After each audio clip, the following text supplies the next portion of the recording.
सभामुखज्यू, सुनसरीको श्रीलङ्का टप्पू, गरैया टप्पू, चिलिया टप्पू जस्ता क्षेत्रहरूमा बस्दै आएका नागरिकहरूको कोशी नदीको बाढी र कटानको कष्टले वर्षौंदेखि घर सार्दै आएका छन्।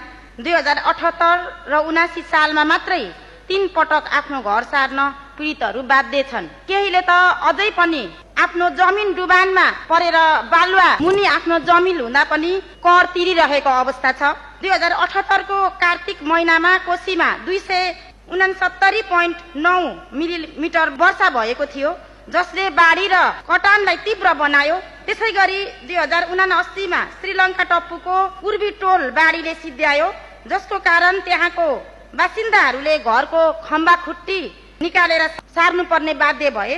त्यसैगरी 2081 असोज 13 मा कोशी ब्यारेजमा 6.6 लाख क्युसेक पानी बहाव भयो। त्यो 56 वर्ष यताकै उच्च थियो। सभामुख महोदय, 2064 साल भदौ 2 गते कोशी बाँध फुट्दा सुनसरीको पश्चिम कुसा हालको कोशी गाउँपालिकामा भीषण बाढी आयो। सयौं परिवार विस्थापित भए। तर आज 18 वर्ष बित्न लाग्दा पनि कतिपयले उचित राहत र पुनर्स्थापना पाएका छैनन्। त्यसको लागि म माननीय सभामुख मार्फत यी दुवै प्रकोप पीडितहरूको राहत र पुनर्स्थापनाको लागि संघीय सरकार साथै प्रदेश सरकारको ध्यान आकर्षण गराउन चाहन्छु। धन्यवाद।